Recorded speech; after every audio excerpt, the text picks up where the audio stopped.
Yun, magandang araw po sa inyong lahat mga kabossing. Ayan, welcome po ulit sa aking munting YouTube channel. Almost 1 month na wala tayong video. So maraming nangyari nung mga nakaraang wala po tayong vlog. Ang isa na yung yung isang linggong ulanan, almost mahigit pa isang linggo na diretsong ulanan na ubod ng lalakas mga kabossing. Kumusta kayo mga kabossing? Isang magandang araw at sana po sa mga oras na ito at kung ano man ang nakaraan natin na bagyo ay tayo po ngayon ay nasa maayos na kalagayan. Hangad ko po na ang bawat isa sa atin ay nasa maayos at nakaligtas o napagdaanan natin ng matiwasay yung nagdaan bagyo. Bagamat mga kabossing hindi siya mahangin, ay grabe ang ulan at marami po ang part sa Batangas na gumuho. Yan, miss you guys mga kabossing. Dito ulit tayo at tayo po ay tuloy-tuloy pa rin kahit na napakadalang ng ating vlog. Ayan, sa totoo lang ngayon ito yata yung pinakamatagal kong na hindi nasundan yung mga video ko. So sa ngayon ay tayo po ay may lakad na punta tayo sa LTO Imus. So may maayusin tayong papel ng sasakyan tulad yan ng estradang yan at ating pa-emission. So marami tayong pagkukwentuhan mga kabossing. Sa totoo lang ay marami akong isi-share na siguro mapapansin nyo, baka hindi na nyo mapanood yung aking yung aking pinapagawang bahay sa Batangas. So mamaya ay kwento ko sa inyo ng lahat kung bakit. So nakakalungkot pero kailangan natin may survive mga kabossing ang ating ang ating sitwasyon at kinakailangan tayo ay kung magba-vlog ay nasa kondisyon ng ating pag-iisip at wala tayong iniisip na sama ng loob. Ganun lang naman ako mga kabossing. On the spot ay talagang medyo mahina ako magdala pero once na naka-recover ako ay pinipili ko maging maayos mga kabossing. So ayan, tayo ay pupunta ng Imus at tayo may kausap. Dadaan lang ako sa umatake na naman mga kabossing ang susi ko, crap, ubo ko. So lalakad tayo ng walang kasama. So ibig sabihin tayo na rin ang videographer sa ating vlog na to. Yan, lakad tayo. Ang lakad natin ito ay iayos natin ang papel ng sasakyan ito. I-re-register natin. Crap.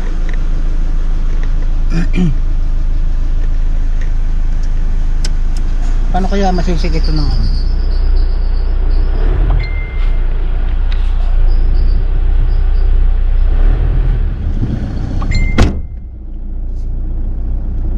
So yan mga kabossing, tayo lalakad na. Kailangan natin i-appear itong sasakyan sa sa emission test para proseso. Bali mga kabossing, ito ay bala kong i-transfer na sa pangalan ko itong sasakyan ito, which is kailangan natin ng PNP clearance para sa transfer.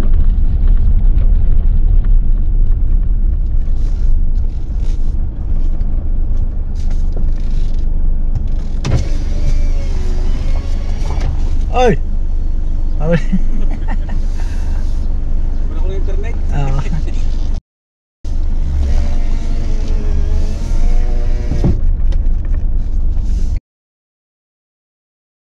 Nauubo na naman tayo mga kabossing. Sobra. Nung nakaraang ulanan yan ay lagi tayo naulanan tapos init. Yan ang resulta. Matatagalan na naman to. Sa expected na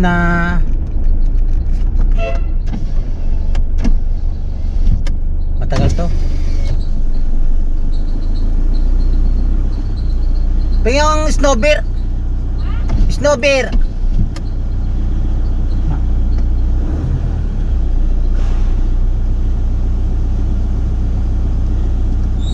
Dalaan tayo, hingi tayo ng candy. Snowbear.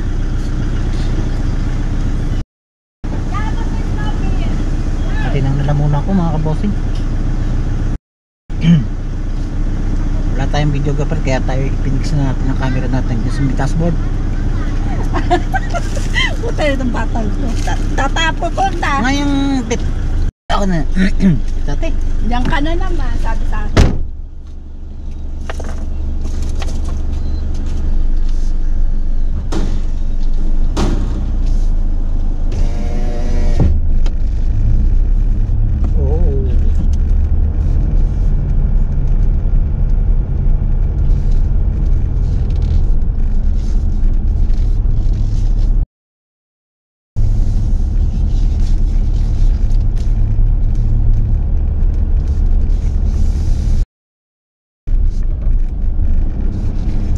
Sobrang kati.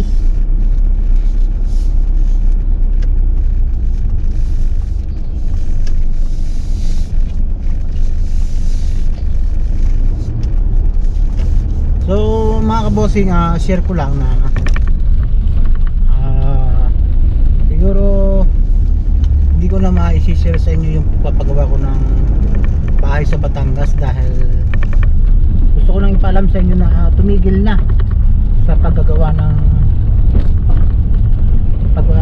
paggawa yung mga tao doon ng bahay. So di ko rin alam kung anong dahilan at ako'y nabigla din dahil yung huling uwi ko doon mga kabossing ay okay naman. Bali binala ko sana na magdagdag ng tao dahil nakita ko ang problema ay kulang siya sa mason. At nag-decide ako doon na kung hindi makakita ng mason na dagdag, stop ko muna dahil hindi ko na rin talaga naasikaso eh. Isipin nyo mga kabossing, halos magdadalawang buwan na, isang buwan at kalahati. Parang 2 times o 3 times lang ako nakapunta. Hindi ko na talaga namomonitor yung nangyayari. So hindi ko alam na kung ano na. So pagdating ko na lang doon, magbabayad na lang ako sa hardware. Malaki na ang utang ko. Then ayun, bayad tayo ng mga sa tao, yung mga sweldo nila. Okay naman. At pag umuwi ako ay talaga namang siyempre pinapakisamahan din natin yung mga tao dahil iba kasi yung sitwasyon sa probinsya. Kahit na nagbabayad ka na o naupa ka, nagsusweldo ka, ay kinakailangan pa rin na makisama doon sa probinsya namin. Ganun yun. So ang sweldo nila ay alangan naman sabihin na pura, talagang mataas din. Ay bali po ay 800 isang tao. Ayun, hindi naman ako nagpapakain pero pamerienda. So wala akong alam. At kita ko kasi konti na lang yung problema sa loob. So madadagdag ako ng tao sa basta mason ay mga 1 week. Sabi nila tapos yun. Yun ang sabi sa akin. Kaya sabi ko sige, magdagdag tayo ng mason para matapos. At kasi hindi ko rin kasi talaga maasikaso eh. At isa pa, puro na lang ako habilin. O ito, bahala na muna kayo dito, habilin, ganyan.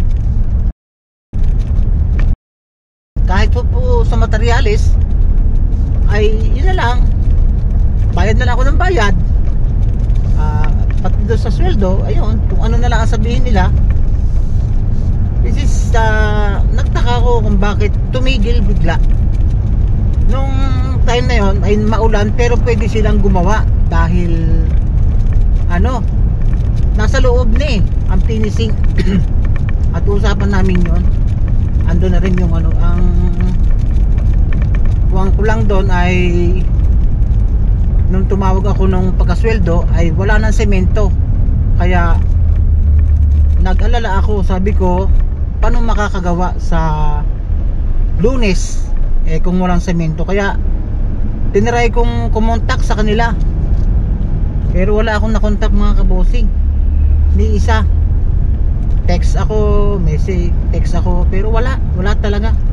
So ang ginawa ko, tinry kong i-text yung number ng resibo ng hardware para at least maka-order ako ng kahit 20 bags na semento, para at least pag may mga tao ay may magagawang materyales. Kasi semento ang mahalaga, may buhangin na kasi. So ayun, hanggang sa wala nang gumawa, magwa 1 week na. Nagtanong na ako kung bakit ganun. Wala silang maipaliwanag ako korrektong dahilan. Hanggang sa nung magtanong talaga ako ang dahilan daw, ay pinatigil ko ang trabaho. Samantalang ako ay siyang prosegido mag-contact sa kanila para mapagawa. At ang purpose ko doon, finish ko ang loob kahit hindi labas. Yun, kahit hindi mo na malagyan ng kesame. Ayan, kasi nga hindi ko kasi naaasikaso. Napakahirap mga kabosing nung nagpapagawa ka ng bahay. Yung ipinapagawa mo, hindi mo lang nasisilip. Puro na lang sa picture, sa video. Yan ang napakahirap. Hindi mo na rin nabibisita. Kung mabibisita mo naman, saglit na saglit lang. Halos gabi na rin pag ako nakapunta. So yun, hanggang sa tumigil na sila, kanya-kanya ng mga reason. So ang naisip ko, ano pang rason? Wala naman akong sinasabi na hindi man lang ako, wala akong pinupunan sa trabaho nila kung bakit. Although may nakikita naman akong diferensya, pero isa sa loob ko na lang. Kasi nga, puro habiling ko na lang. Ngayon, kasi dito sa Cavite mga kabosing, sa akin, open ang may-ari na magsalita kung may gusto pang ayusin o ano. So yun, so hinayaan ko na mga kabosing. Kasi kung iisipin yung rason, umiinit lang ang ulo ko. Kasi wala akong magawang maalam na dahilan eh. Siguro nagka-problema sila doon. Ayun, pati yung bahay na tama eh. Ayan. Minsan kasi pag maiinit ang ulo ko, ayaw ko magsasalita. Dahil inaamin ko na pasala-sala rin ako magsalita pagka galit. Kaya iniiwasan ko yun mga kapos. So until now, hindi na ako kumontak, nawalan ako ng gana. Sabi ko, bakit ganon? Kung may problema sila doon, dapat hindi nadama yung bahay. Saka yung yung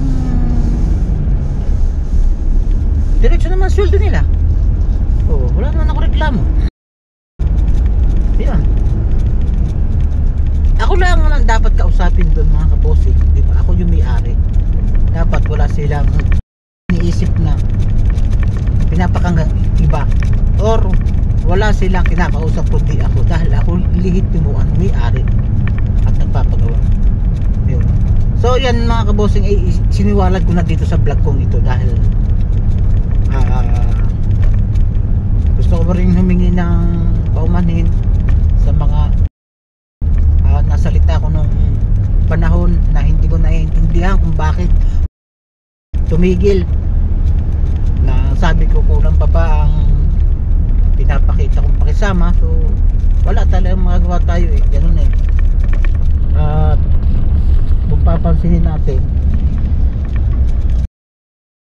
wala rin mangyayari. So yan, mangyari yan, nakakalungkot kasi gagawin ko kasi yung ma-relax tayo eh. hindi naman talaga tayo doon titira. At saka taga roon lihitimo ako mga kabosing. Hindi po pwedeng hindi naman ako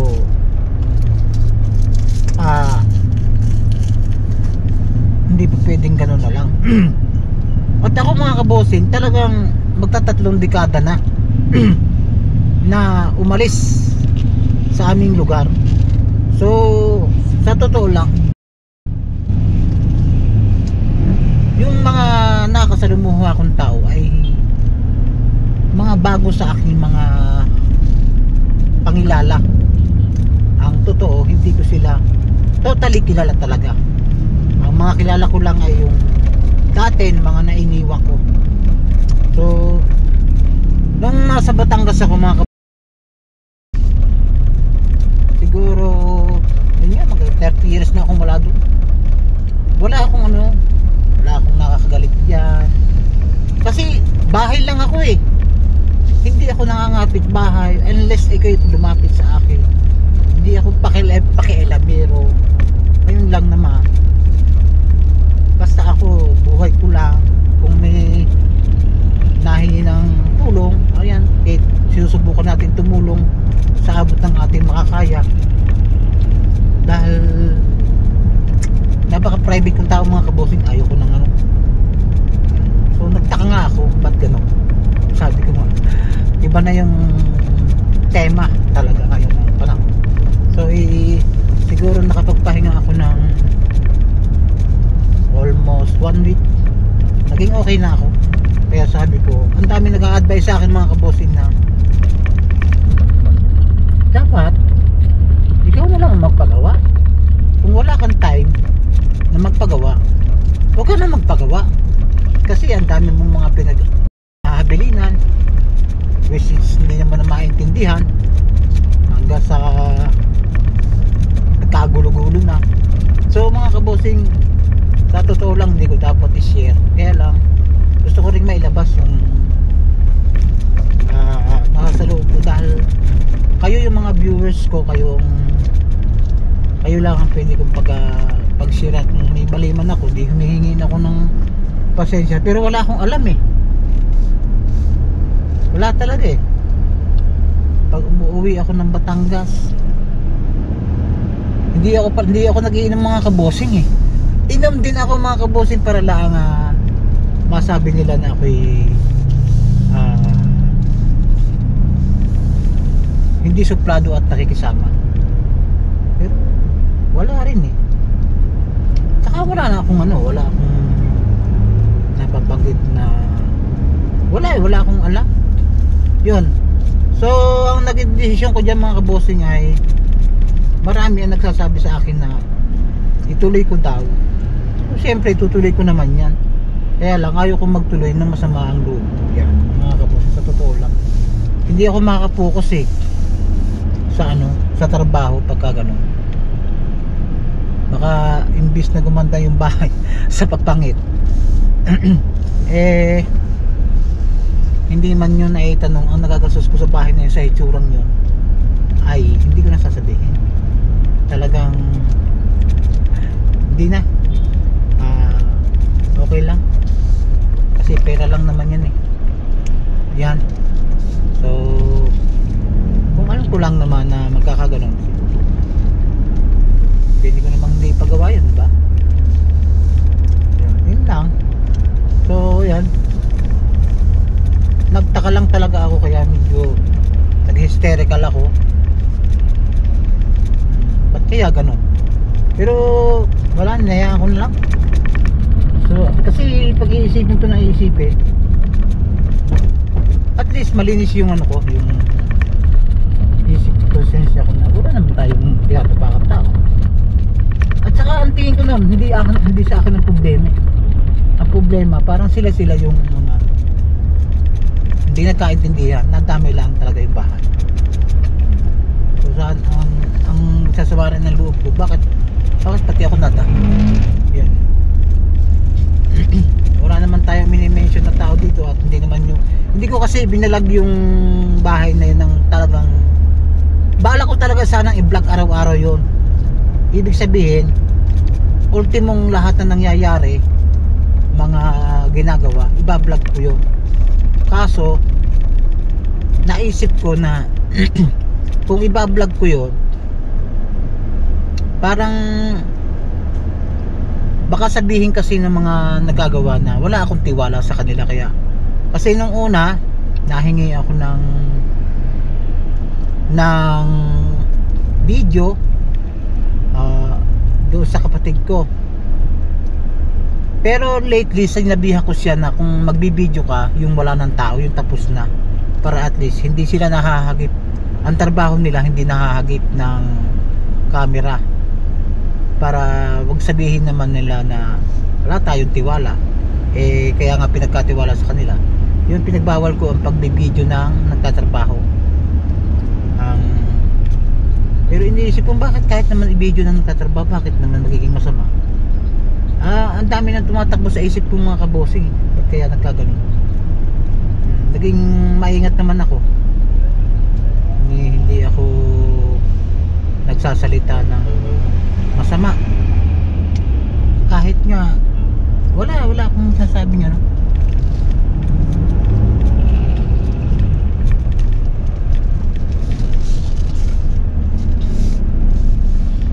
Hindi na tayo mga kabosing sa Aguinaldo Highway. So yun lang mga kabosing, at alam ko namang maayos natin yan, pero di ko alam kung kailan ko ipapagawa ulit. Ang misis ko ay nanghihinayang sa nalaki na nagastos talaga. Pero hindi pwedeng palitan ng pera yung magiging stress ko doon sa nangyayari. Hindi talaga, nabigla lang ako talaga.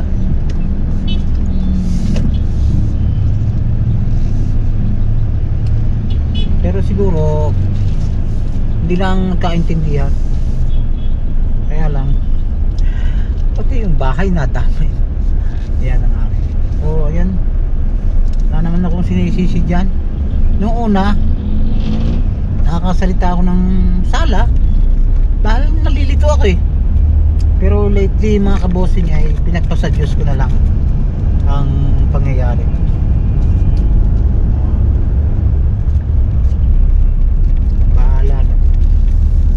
Kaya kailangan hindi tayo pwedeng magpagawa ng ako kasi open ayoko ng lihim-lihim, kasi ang hirap kasi magdala ng lihim na magtatrabaho ka tapos masama loob.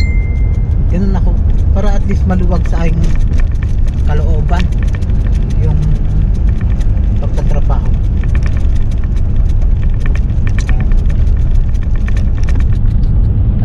May mga materialis doon hindi nagamit mga kabosing. Sabi pakalat-kalat na lang, o yung iba kinakalawang na. Hindi ako nangihinayang mga kabosing, kasi kung iisipin ko yun, dadagdagan ko lang yung ko. Tapos pag nagalit naman ako mga kabosing, wala rin naman sa wala rin sa ayos yung pananalita ko. Kaya kailangan ko na lumigay kalma lang. So yung pangyayaring yan ay dapat na hindi ko na i-vlog, pero talagang hindi ko natiis, dahil yan ay ibinablog ko ang bahay na yan, ang pagpapagawa, at matagal kong balak na i-vlog yung pagbablog sa pagpapagawa ko sa bahay na gagawin kong palipasan ng sama ng loob o pagiging relax. Yan, pagka ikaw ay may problema diyan ka titigil. So hindi pa nagagawa na-stress na naman tayo. So yan, pero sana lilimutan ko rin yan mga kabosing. Saka kung meron naman tayong pagkukulang mga kabosing, siguro hindi na ako nagtaka, wala akong alam yan. Nakakahinayang din dahil ko ang dami-dami kong naiisip ko sa bahay. Sabi ko nga wag na, Yun lang. So yun namang mga hindi, siguro meron din silang sa loob na hindi nila gusto, kaya nagawa nila yun. Although nagtrabaho naman ng ayos sa mga tao, hindi ko lang alam ba't sila hindi yata nagkaintindihan eh. Oo. Sa akin hindi naman ako nakikialam sa paggagawa. Hindi ako nang question kung bakit ganito ang nangyari sa paggawa. Hindi.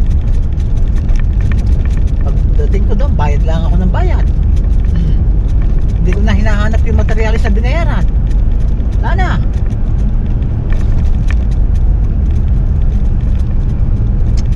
Silbing aral pala talaga. Dapat talaga pag nagpagawa ka, nabibigyan mo ng oras, pero kung hindi, wag na talagang walang mangyayari. Maraming pwedeng mangyari.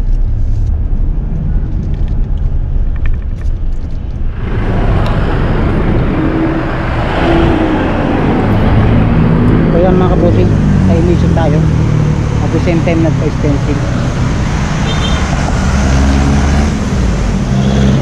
Alisin ko na.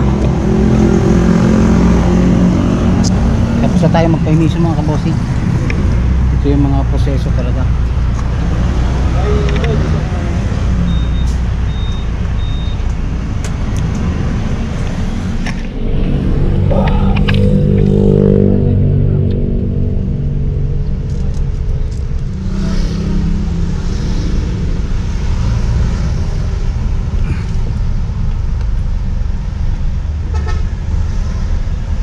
So yan, tapos na tayo mga kabossing sa pagpapa-emission. Uwi na tayo.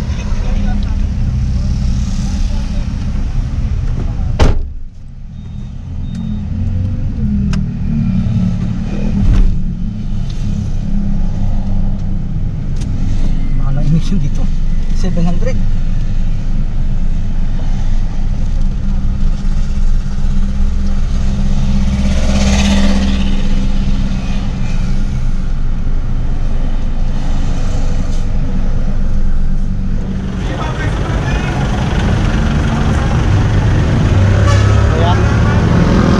Tayo at uwi na tayo mga kabuting.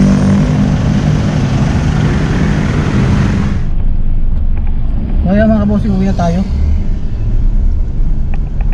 Kainit. Medyo nagbukas tayo ng ng aircon, nagsarado tayo. I-off natin ang aircon natin, napakainit, napaka lamig, iluubo ako. Ayan. At ito ay kaya ako ina-appear sa emission test. Ay may balak akong i-transfer itong unit na to sa akin para at least malinis yung papel.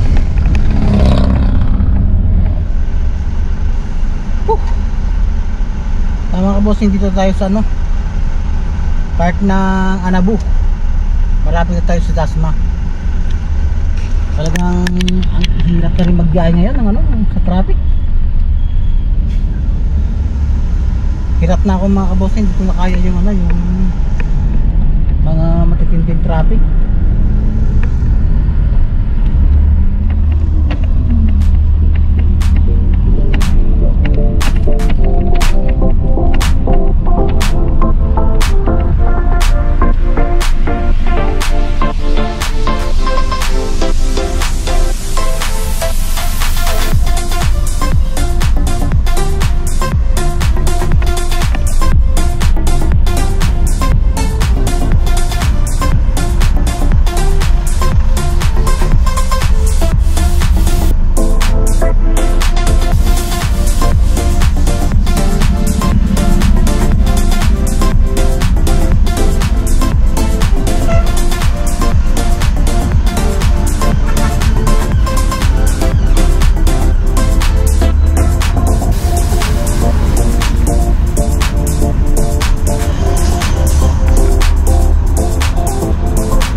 Dasma.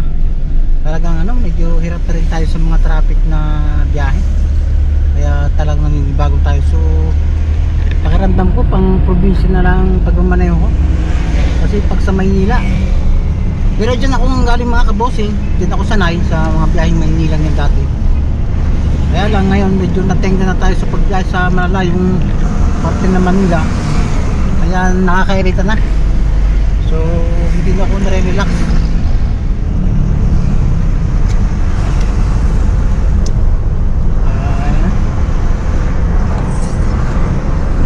Init.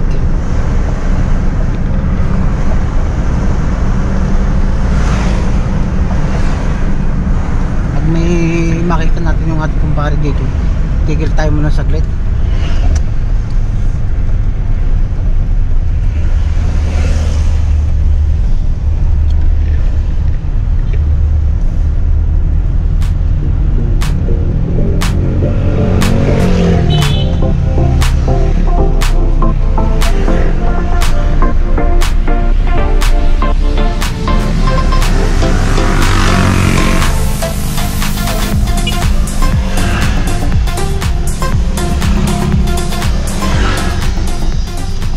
Siya. Hindi tayo. Init. So hindi naman tayo mag-aircon mga kabossing at sobrang ubo natin. Kaya okay lang kahit may pilit ng ating biyahe.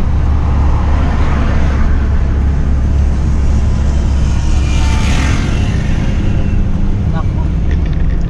Rapid.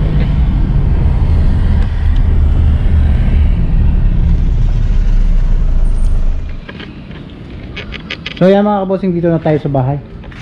At nalobat tayo sa daan. Wala tayong baong battery. So yan, pina-emission natin. At bala kong i-transfer sa pangalan ko yung dokumento niyan. So yan mga kabossing, at medyo nainit na ako sa biyahe. So pag binubuhay ko naman yung aircon yan, ay lalo naman akong inuubo mga kabossing. Kaya pinagtiyagaan kong mainit. So ngayon andyan yung mga unit ko. Medyo matumal tayo mga kaboss ngayong buwang ito. So hindi ako nawawala ng pag-asa. Next month ay makabawi tayo.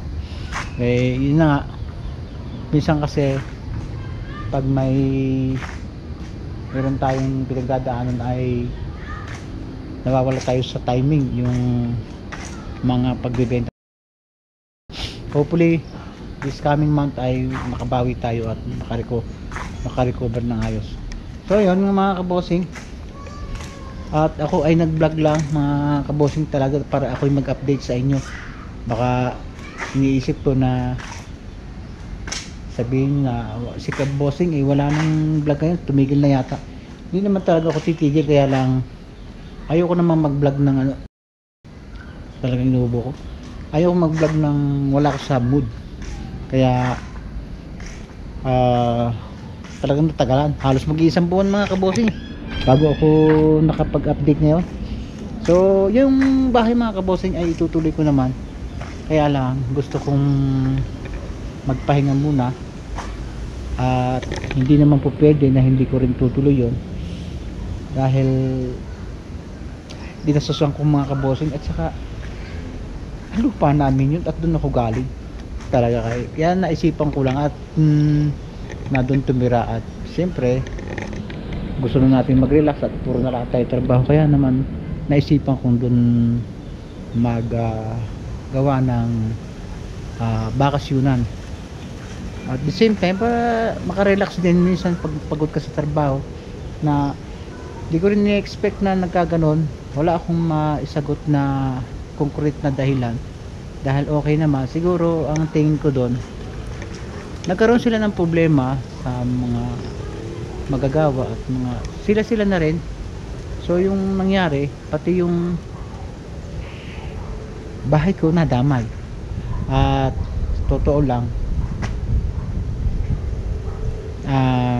hindi ko talaga maintindihan yung nagastos ko doon. Napakalaki mga kabossing, hindi bagay talaga doon sa nangyari. Kaya Sabi ko, kinakailangan kong i-relax yung sarili ko para makapag-focus at sa pagpapagawa. So, hindi naman kinakailangan mabilisan at madali mayari yung mga kabossing. Tulad ng sinasabi ko sa inyo, at yun naman ay talagang pwedeng hindi kinakailangan mayari agad. Ayun. So, until now ay nag-iisip ako na ba't kaya ganon, ngayon ganon, sari-sari. So, dumating nga sa point mga kabosing na bigla akong naisip yung yung mga magulang ko, yung tatay ko, kasi iniisip ko kung sila ay nandoon, lalo na yung tatay ko, hindi yung pababayaan na mapatigil ng ganun-ganun na lang. Yun, sigurado ko. Bigla ko na lang naisip, so wala na bigla ko lang naisip siya kasi kahit gano'n ang aming relasyon ng tatay ko na hindi masyadong close, ay pag may problema hindi nun talaga ako iniiwanan. Yun ang talagang namimiss ko sa kanya, na naisip ko siguro kung buhay yung ang tatay ko, hindi yun mangyayaring gano'n. So wala nang mag-asikaso, wala nang maasahan ako na mag-aayos ng problema doon, na di ko maintindihan talaga. Kasi okay naman nung ako umalis okay. Masaya-saya pa nga kami nung ako umalis Saka bakit may nakita akong diferensya sa tinarbaho? Hindi ko pinapansin dahil siyempre yun nga, kaya lang sa tingin ko, naisip ko lang ganun din pala kahit makisama ka, ganun din ang sistema. Ako basta wala akong tinatapakan tao at pero tingin ko hindi sa aking dahilan yun lang ay nagiging isip ko lang. Maaaring meron silang misunderstanding sa mga palibot ng mga gumagawa, kaya nagkaganon-ganon na lang. So itong problema nga ito, sa totoo lang hindi ko na dapat i-vlog, pero yung bahay na yun ay pangako ko sa mga viewers ko at sa inyo na talagang i-vlog ko. Sa totoo lang yun ay magiging content ko hanggang sa mayari, at binabalak din ng mga kapanalig team na magawa ng campsite doon na isa pa rin yung daan para at least makarelax din ako kung sakaling matutuloy. So hindi naman tayo mapera para i-develop ng biglaan yun, parang plano-plano lang, which is wala naman tayong i-income din doon kahit mayari agad totoo lang, relax lang talaga ang magiging purpose ko doon.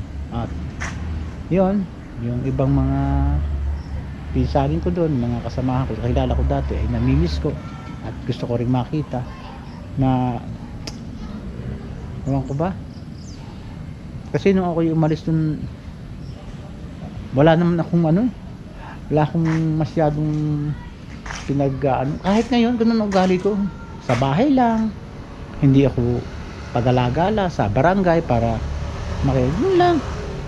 yun lang, kaya tataka ako. Pero siguro ganun talaga kaya dapat ko na lang tanggapin, at next day, isang araw ay sisikapin kong maging ma-relax at maumpisahan uli matapos ang ayos. Yan na, kasi kung iisipin ko yung mga bagay na baka ito naging dahilan kaya tumigil, papangit yung tag ng isip ko, na yung iba hindi na tama yung iniisip ko, kaya naisip ko na mo na, nangyari na yun. Sana mga kabosing ay panalangin nyo ako na maayos yung bahay na yun nang walang problema. Hindi ko naman talaga expected, wala talaga hindi ko talaga maisip, kaya biglang bigla akong nagtaka, ba't ganun? Okay naman pag nandun naman ako, kami masaya, ganun na lang. So sila na lang ang makakasagot ng mga bagay niya. Kung sila ay may nakikita hindi maganda sa akin, pasensya na, pero wala talaga akong alam hindi ako nagsasalita ng pagalit. Laging chill lang, ganun lang. Although meron tayong ipinapaangaral, pero limitado talaga. So sa tingin ko hindi ko naman talaga problema yan. Yun. At ang maraming nag-a-advise sa akin mga kabosing na huwag ka nang magpagawa kung ganun. Ikaw na lang magpagawa kung may time ka. At ang bala ko dyan mga kabosing ay ako na lang talaga. At yung kakilala kong tao ang aking pagagawin. Yun. Para wala nang problema. Kung ano man ang magawa nila. Kasi yung pagkapagawa ko talaga, totoo lang mga kabosing, hindi ko nakasikaso. Basta lang ako bigay ng pera, sweldo, bayad sa ano, baw na lang ako ng baw, may suggestion, minsan okay lang kung di mayari. Yun. Kaya naging kampante ako, nagtiwala talaga ako sa mga tao na mayayari yun. Sobrang tiwala.